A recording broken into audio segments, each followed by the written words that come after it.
guys? I'm Shaun Hopper, and welcome to Musicians on the Record. Hit it. Let's talk maybe The Wood and the Wire, your album. Okay. Can you tell us about that process of recording as well as writing the songs and what your whole creative process is with that? Well, when it came to The Wood and the Wire, the tunes just kind of come about like any creative process, very sporadic, not linear. Just, you never know when a melody or a riff or a chord, progression, anything is going to come to you. All the tunes were written all over the country at different places. You know, like I recall writing one of the tracks called "The Light of Caroline." I wrote the beginning of it I was hanging out with a girl, and I just ended up stumbling across the intro. I didn't write the rest of the tune, and 2 years later, I was in Miami, Florida, at the airport, sitting at a loud Chili's, loud, and I was playing my guitar in the booth, getting ready to fly to Curacao. Wow. And I wrote the rest of the tune. Hmm. So, yeah, things just got pieced together. Amazing. Over time. And, yeah, every track on there is kind of different from the next. And that's what I wanted. Because I wanted to be eclectic. But it also kind of represents, track to track being stylistically different. At least I try to make it that way. Kind of represents a bit of neuroticism, which is kind of natural. I have a very unconscious neurotic state sometimes because I get overly excited about things, and I can I'll start to tick and quirk and move, and because I get inside, I'm like a child. Yeah. I'm so thrilled about something, and that energy is always wanting to come out. So and I embrace it now. I used to be afraid of it, but I love it now. It's just a part of who I am. Sure. But yeah, so the tracks being different on the album, we're trying like kind of representing that, like, one style to the next, to the next, to the next, to the next. It's like, wow, this guy can't focus on any one thing. And I would say to them, you're absolutely right. Yeah. I can't stay focused on any one thing for too long. Yeah. I've got to, if I'm going to play a classical piece, I've got to play a jazz piece next, and then a Stevie Wonder type of funky piece next, and then an Irish piece. I can't play two jazz pieces back to back or two blues. My ear will just get totally wore out. And maybe that's too much for some people, and that's fine, but yeah, that's who I am. The first time we spoke, you also talked about the importance for you around meditation and nutrition, if I remember. Can you tell us a little bit about that and how you take care of yourself on the road with music? Absolutely. Be happy to. I'm very passionate about the topic because there's a great musician. Everyone knows Billy Sheehan. Sure. Great bass player. Yeah. Billy Sheehan. And he's a huge health advocate. And he had a great piece of advice I saw on YouTube one time. And it was regarding nutrition. And he said people complain about paying extra money for food that's good for them. And he said, this was his response, and it was priceless. He said, well, you have a choice. You can either pay for it now, or you can pay for it later. Right. Yep. Which, he said, I don't know about you, but I'd rather pay for it now and coast later than get into my later years that have worked really hard to pay for it, Yes. and be in bad health. So I used to be very overweight. I was I used to be about 240. I was a very big kid. Ate all the time, ate whatever I wanted. Yeah, didn't work well for me. Okay. And I just started seeking out how to get myself in better shape. And if I'm going to be a musician and not fit the common, what people consider the common narrative that, if you're a musician, you just eat whatever you want, you drink all the time, you go to bed at 5 a.m. and you get up at 4 p.m. And while that's been the case sometimes, it's minus the drinking, the hours have definitely been off. Yeah. I started really understanding the importance of nutrition, what you put in your body, and to coincide with that, the importance of the thoughts that you allow, thoughts that you allow within your consciousness. That doesn't get enough merit. People don't study that enough because they don't really think it's a thing. Yeah. They're thoughts, but your thoughts cause an emotional charge, and that emotional charge, depending on how you subjectively view the content, if you view it as a positive, you're going to get a positive charge. You're going to get neurotransmitters that make you feel good and motivate you. And if it's subjectively viewed as a negative, you're going to feel bad, and you're not going to do anything. So negative thoughts, bad food can inhibit you from doing your craft, and as well as an array of other things. So fundamentally, it's important to address those. You have to attack those fundamentals first. Like, get your nutrition and your food on point, and your sleep. Sleep is so important. Sleep is such a natural healer. Right. You get to bed and have really good sleep. Yes. And the thoughts that you feed your mind, the content that you watch, the content that you read, things you expose yourself to. Your subconscious mind is a sponge.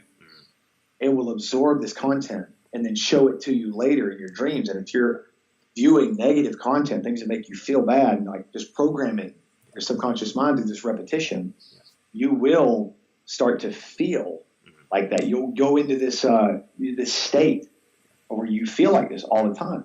Whereas if you program with positive stuff, you tell yourself positive stuff, your self-talk is on point, really good. You're not like all this humbling stuff that I hear musicians say sometimes, like some musicians, if they're really good, I'll say, man, you were incredible to listen to. Sometimes I hear musicians go, no, not me. I'm really not that good. I'm like, okay, well, let me ask you this. If you were a doctor and I needed a good doctor to say, hey, you're a doctor. Can I come see you for a treatment? Well, I'm not really that good of a doctor. But yeah, sure. I'm not going to come. No. Your self-talk is so important, what you say to yourself. And this has never been more important to me in my life than in the past 3 or 4 years. Studying psychology and neuro-linguistic programming, learning how to program the mind and the central nervous system to feel positive, because you don't really do anything until you get a feeling.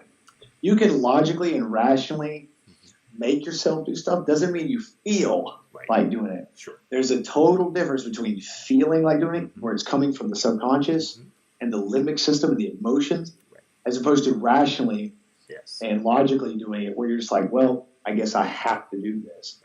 You don't want to, you have to, and then you just do it and you hate it. So neuro-linguistic programming and meditation and psychology, these things are great. I call them cognitive bullets. It's cognitive ammunition to reinforce you. And in times where you might take something personal and let it down, regulate your emotional state, or you're having bad dreams and you wake up from a bad dream and go, oh, my whole day is. Instead, you can then stop if you meditate. You come up from a bad dream and it's going to ruin your day. You can then just go, wait, it's in my head. Those are just thoughts. And I'm going to meditate for 20 minutes on that, and I'm going to breathe deeply, and I'm going to let it out. Then your day's awesome. Your day becomes awesome because you've trained yourself, and it's a practice. One of the best people I can recommend to people when they're looking to learn about meditation, studying the consciousness of the mind, is Eckhart Tolle. Sure. Eckhart Tolle, everybody knows who he is now, the German guru, philosopher. There's many books, but one's called The Power of Now. Amazing. Life-changing. Another one is The Four Agreements.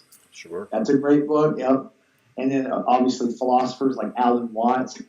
The content of Alan Watts is so profound.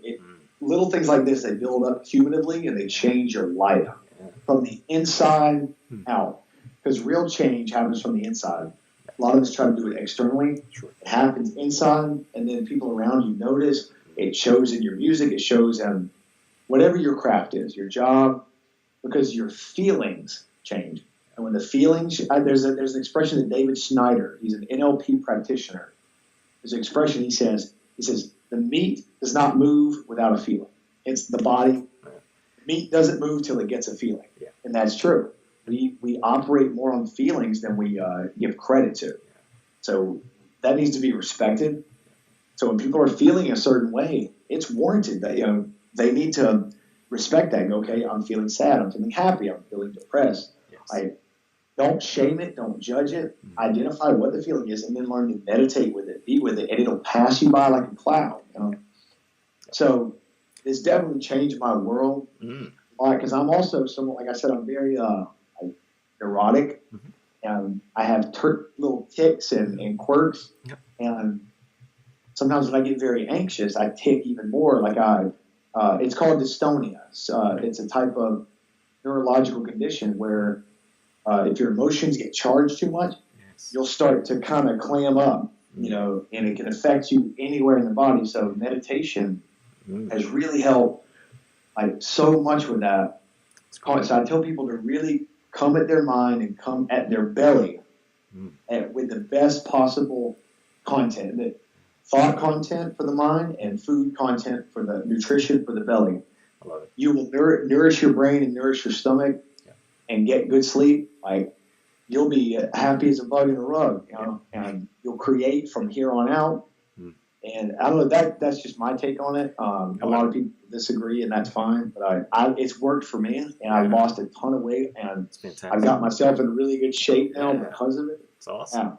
Yeah. So that's really great. I love to talk about the topic because it's been the one, like I said, the one thing that's really put me on a new path, and I feel incredible. So I love to try and help people with that. Yeah, and it's clearly made a difference in your life. And, for me as a therapist and coach, I'm in total agreement with what you're saying, with the meditation aspect and nutrition. For folks just looking for even a start with that, what's any specific type of meditation that you do, Shaun, or any type of specific nutrition you do? Well, I would say keep it simple to start so you don't give up.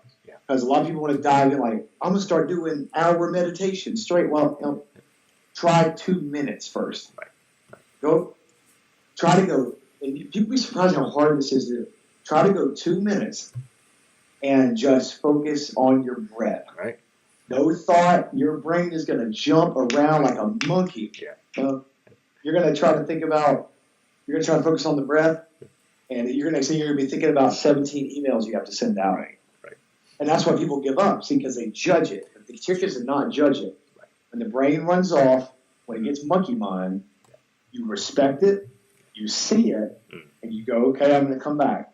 And you come back. And focusing on sensation within the body is the best way, in my opinion, to meditate. So taking the fingers and touching the fingers together and taking the consciousness to that touch for 30 seconds to a minute.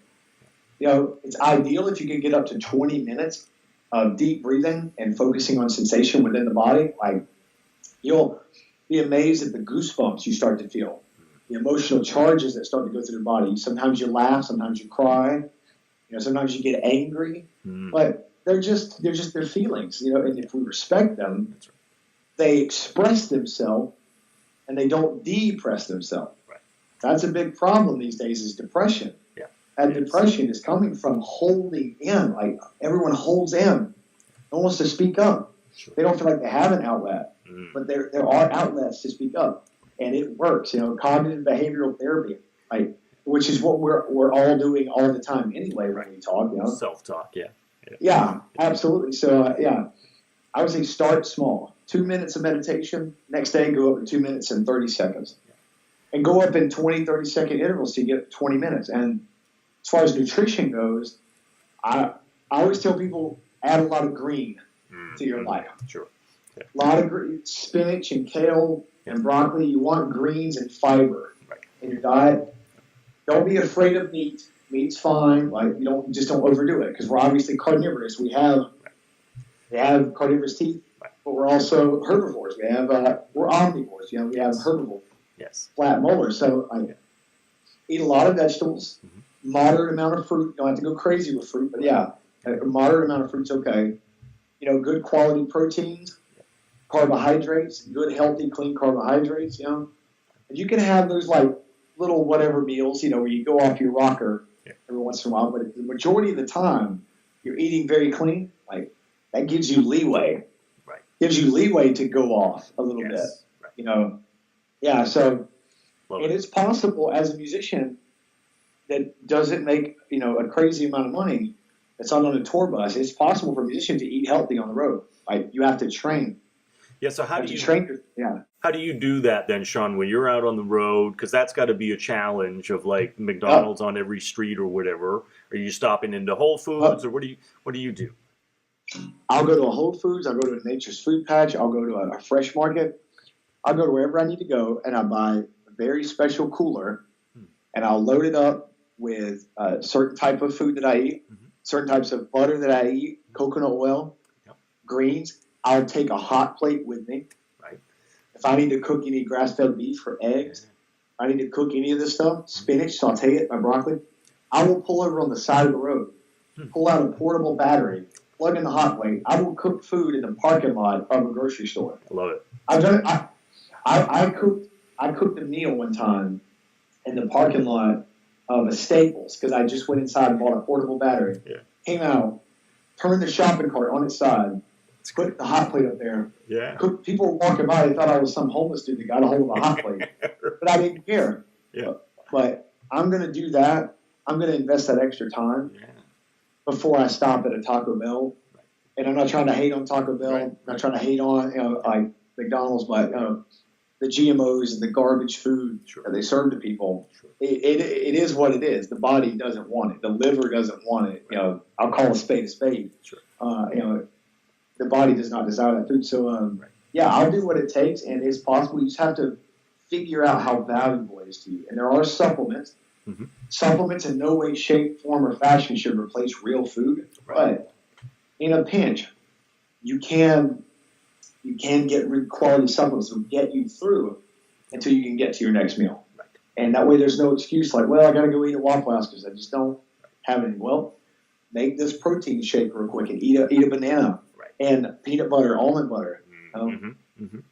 There's all kind of blueprints in place where you can travel and eat. You won't be able to eat 100% the way you'd like to if you're home. Like I'd say you could get 85% there. Yes. But if you go hitting up Taco Bell, you're down to 15%. Right. That makes so much sense too, just because all of that has grown in the consciousness more and organic stuff and all of that. It's wonderful. Mm-hmm. It's great to know how you take care of yourself on the road because it's possible to do, right? Absolutely. And your food affects your thinking too. Yes. Your food affects everything about your body. It'll affect your hormones. It'll affect how your mood when you get on stage. If you had a crappy meal an hour before you go on stage, you're not going to have near as much fun. Your fun is going to be reduced 50% because you're bloated, and then the next day you go to sleep. Your liver tries to process that, you digest it. You're going to break out. It's just it could be a nightmare. So, and I've experienced. I've been there. So it's just a lot of experience and studying with it, and finding what works for me, and so I get really excited about those topics because they help me. That's fantastic, and it's so interesting that when I get to talk to different musicians, everybody's different. Some people would say I can't eat a meal for hours before. I was talking to somebody who's like, I'll eat a big Thanksgiving meal and go on to the stage. Everybody's different. What about for you? For me, I don't want a heavy meal before I go on stage. I want some kind of calories so I don't pass out. Right. Because obviously, playing is not only physically taxing, but emotionally taxing. Sure. So you're burning calories from left and right hemispheres. You're burning the candle at both ends. Yeah. Because I find that after a performance, the more the engagement I have with the audience, the hungrier I am.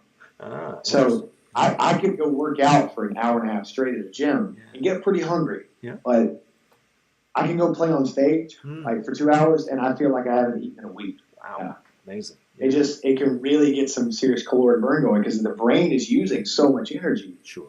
And you got to replace that. So it's important to go out on stage with some. Yes. But I can't be overloaded because I'll get sleepy. Right. Okay. So more of like a banana or a protein shake, and that'll do it. Yep. Right? Yeah. Got it. Yeah. What about any kind of dealing with nerves or how do you sort of focus your mindset, Shaun, before a gig? It all comes back to meditation as far as that goes. Like you want to realize that you're just. I'll start to look at things from a very simplistic point of view. Like, let's say I'm looking at a crowd and there's 500 people at my show. Mm-hmm. If I sit there and go, oh my God, there's 500 people here.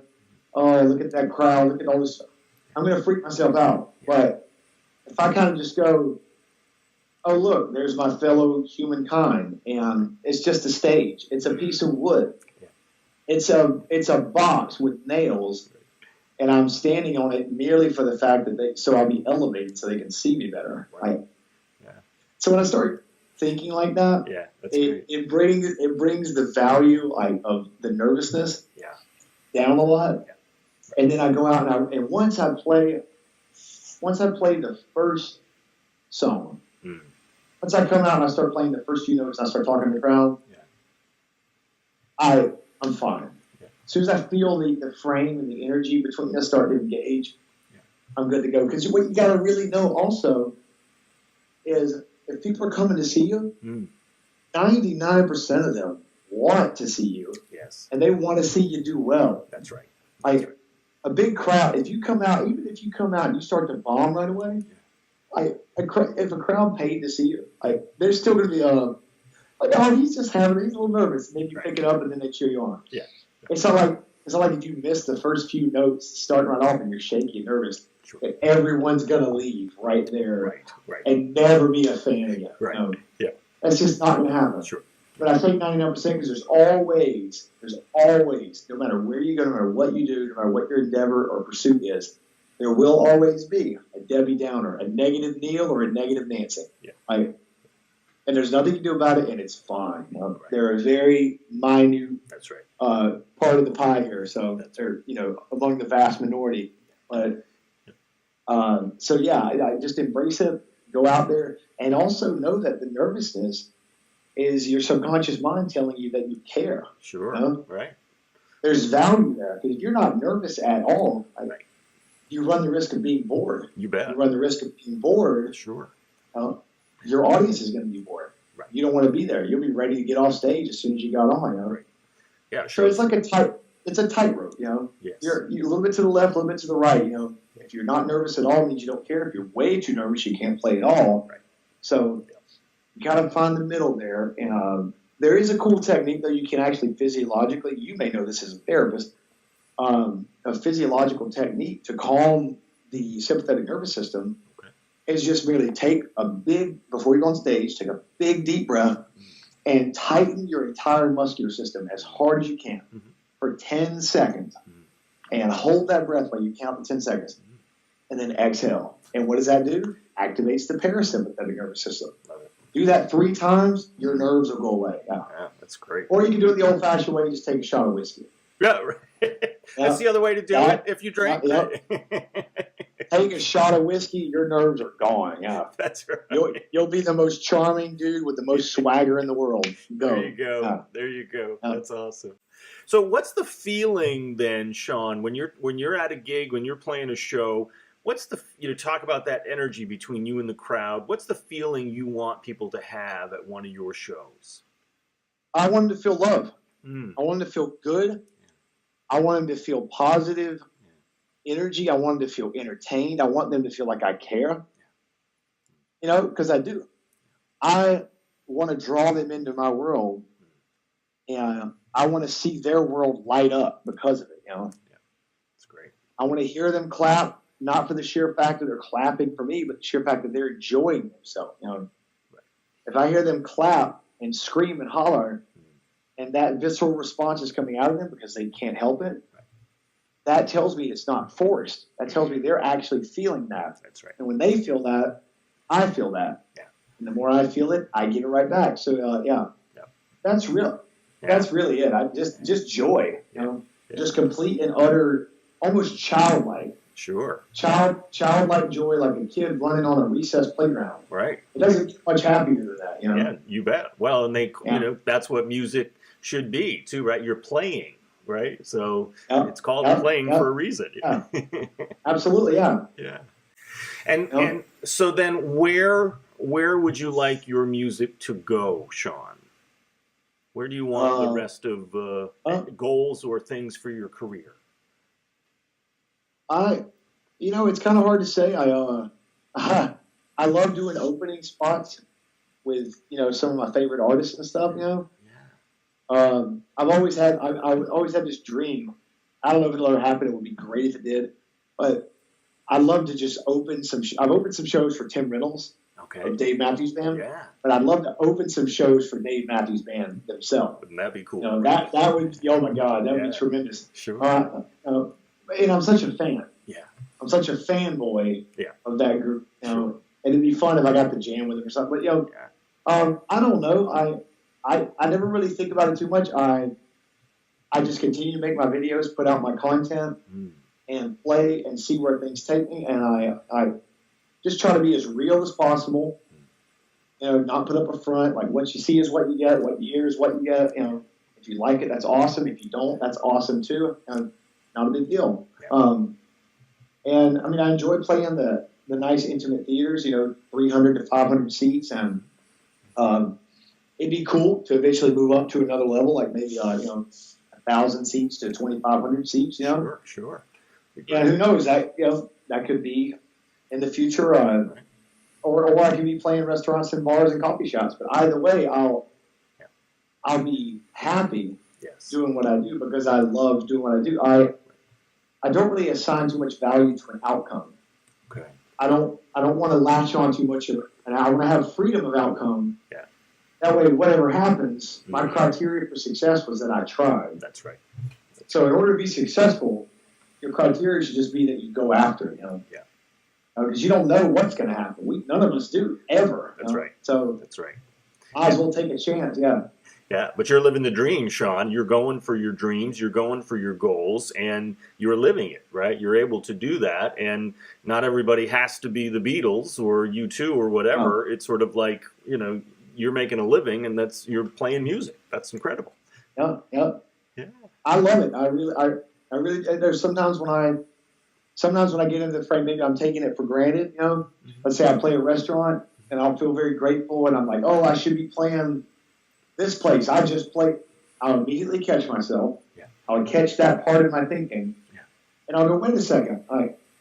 You used to work all week long in a welding shop to make like $500. Yeah. Now you're making that much money, if not more, in a 3-hour performance on guitar. Right? Maybe you should be grateful. Right. And then my whole perspective shifts. You bet. Yeah, because we can all forget that, no question, but the gratitude is definitely one of those mindset things that really helps us click back in, right? Huge, yeah. Gratitude is it's so important, to appreciate where you're at and what you've accomplished, and, to occasionally reflect on those things and go, wow, I have done this, and, as opposed to focusing on where you're not at, focus on where you are at. You bet. Well, let's certainly talk a little bit about, for folks who would like to learn more about you and get your music, where can they go, Shaun? I would say just go to iTunes. Okay. You can come to a show, obviously, and buy a hard copy, but if you just want to get my music, just go to iTunes. You can download the album, or 1 song, or 6 songs, or 12 songs. Absolutely. Right there.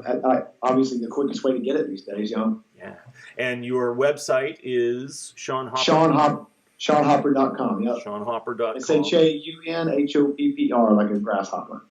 So in closing then, Shaun, for folks who are wanting to make music like you and make a living with it, go on the road, and get to have some of these amazing experiences, what's some of the top 2 or 3 things, words of advice that you would give them in order to support them getting there?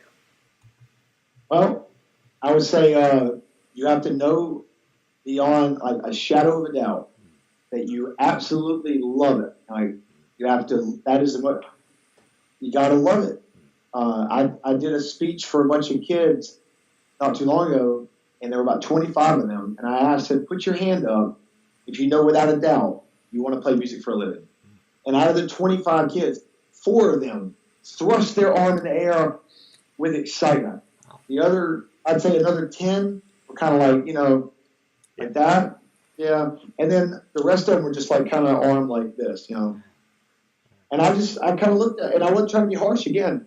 People want to view it as pessimistic, but it's realistic. I looked at the other people, the ones that didn't put their hand up, really with excitement. Their body language did not communicate that they really want to do this. I said, you guys can go ahead and go if you want. And they're like, what? I want to play music. I was like, clearly you don't. Because here's what's going to happen. If you don't have the attitude of I do, me, I want to play.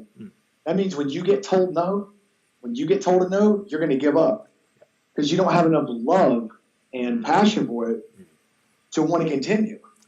Like, you're just going to go, yeah, I guess I want to play music. And then when somebody says no, you go, yeah, I guess I can't. And you give up. So you might as well go ahead and leave now and do something else. Go find what you are passionate about. So passion and love. Make sure that you love it, whether you're playing a restaurant or bar or a backyard pool party or, Carnegie Hall. Make sure you love it first, because that love is going to, by the law of state transference, is going to transfer to your audience. So you got to really want to be there, and you want to earn your way there too. Because if you earn your way there, it matters more than standing in line at some convention center. I'm not trying to hate on those shows. I get it. They're all the propaganda of The Voice and America's Got Talent, X Factor. Like Dave Grohl said, he goes, "That's not how you do it. You don't stand in line for 8 hours so some judges with a mere amount of talent can tell you that you're good or bad." That's right. No. Go get gigs. Right. Go play for people. Go record music. Go sell it to people. That's what you have to do. Yeah. That's what's been going on. That's what needs to keep going on. That's right. That's right. And to keep working on your craft as well, right? Your musicianship. And as accomplished as you are, Shaun, with gigs, with albums, what are you still working on in guitar? What are you continuing to try to learn? There's always you can always improve. You can always, you're never going to get there. That there is illusory. There is not real. When people say, "Oh, I can't wait to make it," well, what is it? Right. And I can't wait to get there. Well, as soon as you get there, I can tell you from experience. There's been songs I wanted to play, and I would tell myself, if I could just learn this song, life will be complete. That's all I need. And then I would learn that song. And I would go, okay, I got that one. Maybe if I learn this song, though. Yeah. And so, I'm 100 songs deep, and I'm still not, it's not good enough, And that's okay. That means I just keep going, That's right. And then as those other songs get forgotten, or I stop playing them, or I don't write that, I'll write another piece. You just keep churning out as the vessel that you are. You keep churning out content, So you're never going to be 100% satisfied. Right. That's just I don't think it exists for us musicians. Yeah. 100. I don't think perfect perfect is kind of a silly word. Flawless, perfect, because everything is so subjective anyway. So that's right. I call it. There was a podcast I did a while back where I told the guy, and someone else also coined this too, but I didn't know at the time. I call it the 80-20. 80-20. Sure. If you can find yourself becoming 80% happy with your end result, and leave another 20% for happy accidents, right? Yeah. And creativity and play, things you didn't intend on happening. Right. You'll be much happier. Because I promise you, if you're 80% happy with your product, most listeners are going to be 150% happy with it. Right. Yeah, and like I said, there's always going to be a small percentage of negative Neils and Nancy's, but it doesn't matter. You could be Bach reincarnated; they won't like you. That's right, and that's fine. That's right. We need them, yeah. But so you just have to be passionate, love it so much, and realize you're never going to be 100% satisfied, and celebrate that. Don't judge it in a negative way, because it means you're just going to keep going. You're going to keep going until your time is done here. Right. And it's awesome. Look at Tommy Emmanuel. That guy, him and Leo Cocky, they're so prolific. Yeah. Tommy just puts out album after album after album of incredible, absolutely groundbreaking, phenomenal guitar playing. Right. Played with so much feel that at the intro of the first track, you'll weep. He's just so moving because you could feel his love for the guitar and music. So. Yeah, and at least this is the stuff I've learned from those guys. Sure. They have a lot more experience than me, but I feel like I can speak on it a little bit now, having been in the game a little bit. You bet. But yeah. Well, and that's the best advice I can possibly give. Is just love it. Don't worry about being perfect, and get immune to the word no. That's fantastic. And those guys are our hope and inspiration. You are as well, Shaun, that we can all keep practicing and getting better. This has been a blast. Shaun Hopper, thank you so much for being on Musicians on the Record. My pleasure, man.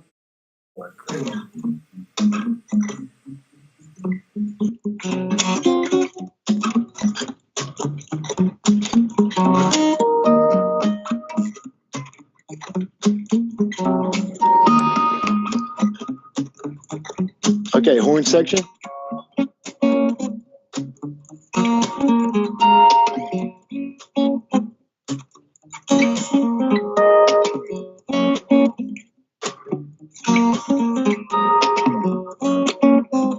All right, here's that melody.